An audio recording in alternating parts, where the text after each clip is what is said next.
Day 18 of 21 days பொது Tamil consistency சேலஞ்சில் இன்றைக்கி நான் படித்த 5 டாஸ்க்கை பற்றி பார்ப்போம். ஸோ டாஸ்க் 1ல் பார்த்தீங்கன்னா புணர்ச்சி விதியிலிருந்து ரொம்ப பேசிக்கான டாபிக்ஸ் இன்றைக்கி படிக்க போகிறோம். ஸோ புணர்ச்சி விதியோட டெஃபினேஷன் அண்ட் புணர்மொழியின் இயல்பு, புணர்ச்சியின் வகைகளில் இயல்பு புணர்ச்சி, விகார புணர்ச்சி, இது மட்டும் தான் இன்றைக்கி படிக்கணும். ரொம்ப ஈஸியாக இருக்கும், சீக்கிரமாகவே நீங்கள் கம்ப்ளீட் பண்ணிடலாம்.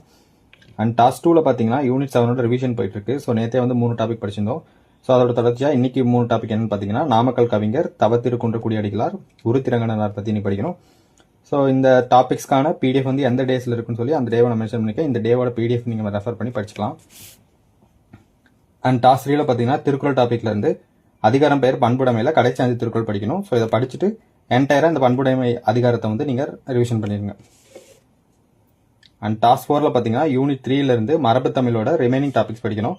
ஸோ என்னென்னு பார்த்தீங்கன்னா இளமை பெயர், ஒளி மரபு, வினை மரபு, தொகை மரபு இன்றைக்கி படித்து கம்ப்ளீட் பண்ணிடுங்க. ஸோ இதோட இந்த மரபு தமிழ் டாபிக் கம்ப்ளீட் ஆகிடும். அண்ட் டாஸ்க் 5ல் பார்த்தீங்கன்னா சந்திப்பிலையில் வல்லினும் மிக இடங்கள் நேற்றே கம்ப்ளீட் பண்ணிட்டோம். ஸோ அதை கம்ப்ளீட்டாக இன்றைக்கி ரிவிஷன் பண்ணிடுங்க. ஸோ இதோட சந்திப்பிலை டாபிக் ஃபுல்லாகவே முடிஞ்சு. ஸோ வல்லினும் மிக இடங்கள் முன்னாடியே கம்ப்ளீட் பண்ணியிருக்கோம். ஸோ வல்லினும் மிக இடங்களை இன்றைக்கி ரிவிஷன் பண்ணிட்டீங்கன்னா என்டையராக சந்திப்பிலை டாபிக் கம்ப்ளீட் ஆகிடும். So good luck to challenge. Thank you.